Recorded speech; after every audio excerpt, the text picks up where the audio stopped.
Every year, millions of people quit lifting for the same reason.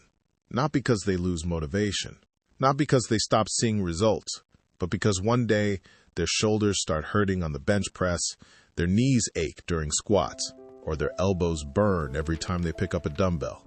So they do what everyone tells them to do. Rest, stretch, take supplements, maybe even stop training completely. But what if the real problem isn't your joints or your muscles? What if the strongest part of your body has outgrown its weakest link? Because hidden between every muscle and every bone is a piece of tissue that almost nobody trains. Yet it determines whether you keep making progress or end up injured. And according to leading tendon researchers, changing just one thing in your workouts could start reducing tendon pain in as little as 1 to 2 weeks, while helping your tendons become stronger over time. Let's see why almost everyone gets this wrong. The hidden problem. Think of your muscles as powerful engines. Now imagine your tendons as thick steel cables connecting those engines to your bones. Every time you lift a weight, jump, sprint, or throw something, those cables stretch slightly to absorb force before your muscles do. That's their job. Here's the problem almost nobody talks about. Muscles adapt incredibly fast. After a few weeks of lifting, they're already producing more force. But tendons, they're much slower. Sometimes they need months to fully adapt. So every time your muscles get stronger, they're asking the tendon to handle more force than it was prepared for.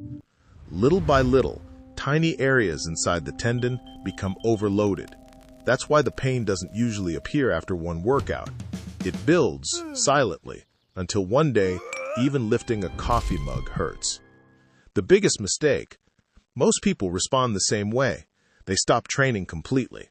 I'll just rest until it heals. Sounds logical. Unfortunately, that's often the worst long-term strategy, because tendons aren't like a cut on your skin.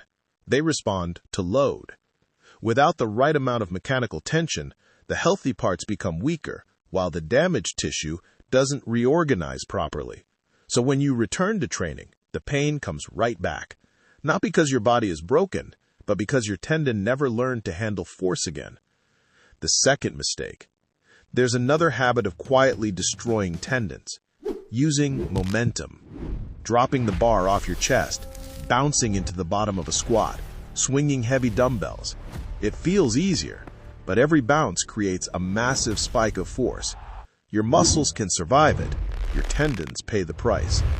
That's why slowing down the lowering phase and controlling every repetition is one of the simplest ways to protect your joints while building more muscle. The game changer.